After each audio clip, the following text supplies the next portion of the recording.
he likes to speak a lot of truth, mostly. Big fan of that stuff. I think he was kicked off the airwaves for reporting the truth. And just a great American hero. Damn few of those left these days. I'm here with Swann. He just gave an awesome lecture inside Anarchopulco. This is our first time being here, actually. Mine too. Yours as well. So how did you get roped into this?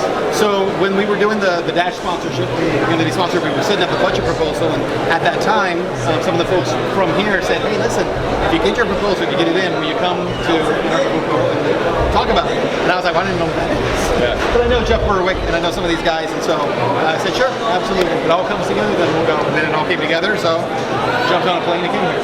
Well, this guy makes me feel so short. Oh my God. Well, you got better hair than I do, so, you know. Well, it's not high enough. But no, dude, I love it. I mean, one of the things that's fascinating to me is you come from an establishment media background, and now you're railing against that. Right. Well, and really you have a choice, right?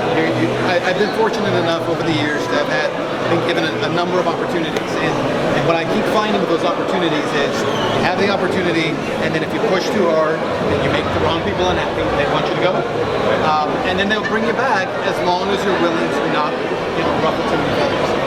And it's disappointing because I've worked for some really great journalists and some really great organizations, but it's not the journalists either who are the ones fighting. It's really like the ownership and the management of these big corporations that just don't like the idea of being embarrassed.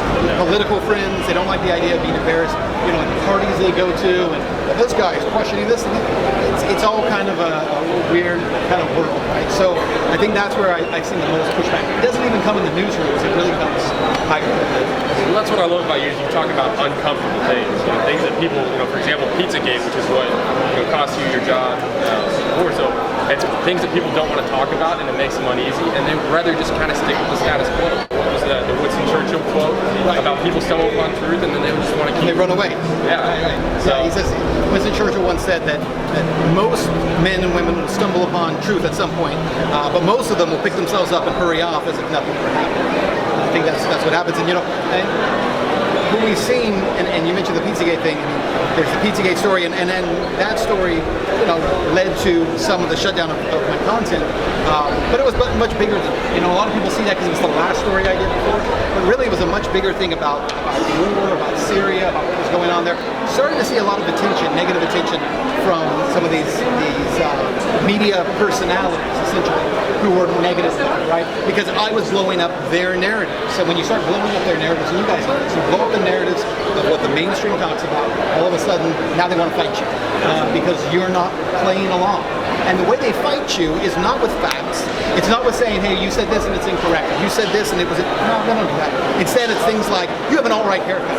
Or you're a conspiracy theorist. And the Daily Beast published a picture of me with a tinfoil hat on.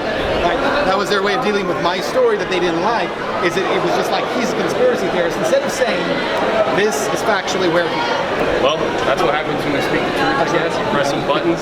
And it's funny to me, these guys have, these big, pearly white teeth and big brains all the time, on the surface, but they're vicious when they come after you. Oh, yeah. You've seen that firsthand. Absolutely, and it is a very organized, coordinated attack that comes. Groups like Media Matters for America, one of the absolute worst. Their charge when they were created was to be an organization that would attack anyone who was negative about the Clintons. That's what they were actually formed right as Bill Clinton was leaving the White House. And so the goal behind that organization, and George Soros-funded organizations, has been, if we don't like this person, the people thought that I had been killed, right?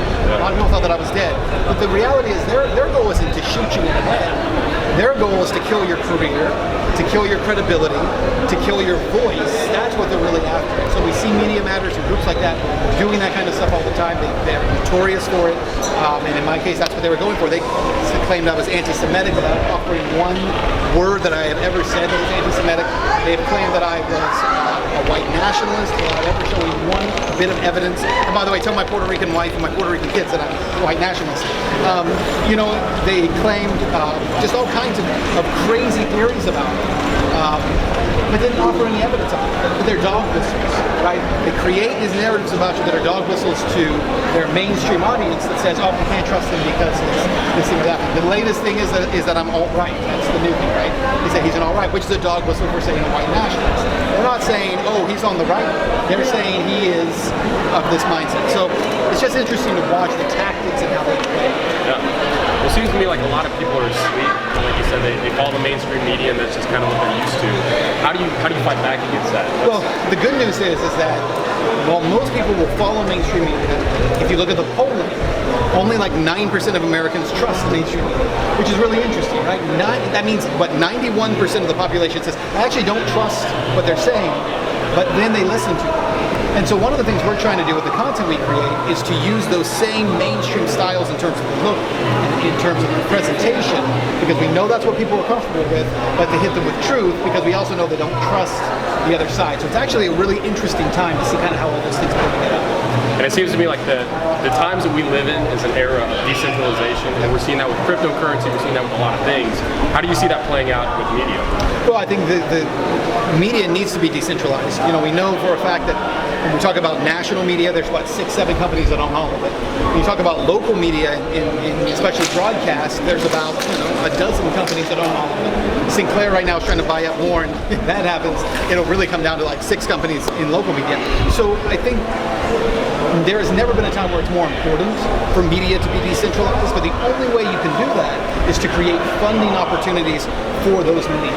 It cannot be, hey, we're going to decentralize the media and then everybody lives on clickbait because, whatever little pittance Google throws down to you. It doesn't work that way. So one thing that I see between the crypto world and the media world coming together, the power of that, is that you have real funding from real money, right? This cryptocurrency, and yet you're able to use that to create real content. So it's a really powerful thing. Yeah, and it's interesting to see where those two worlds intersect, like with the Dash sponsorship. So that's cool. And you've been doing that for 2 weeks now? So 2 weeks now is still brand new.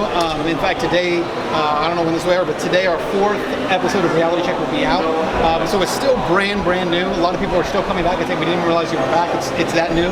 But I'm so excited about it because what Dash has been able to do is provide for me the opportunity to be able to not present, with an iPhone and a white wall as the background, right? Yeah. Presenting in a professional way, because even though people will say, I don't trust the media, I don't believe what they say, when you produce quality stuff, they listen and they share it and they spread it around. When you don't produce quality stuff, they don't listen to it. It's the way they've been geared and trained and prepared. You guys know there is a standard of quality that people expect. And if you don't give it to them, then they say, well, how can I believe that guy? He's just this or he's just that. Shouldn't be that way, but it is that way. Ben Swann, thank you very much. Appreciate you. Everybody go watch Reality Check. Some good stuff. And give me an Apple Box. Where can we find you? Oh, truthandmedia.com. That's right, truthandmedia.com. You can find all the content there. On Facebook, if you're on Facebook, it's Ben Swann Reality Check on Facebook. You can see all the videos there.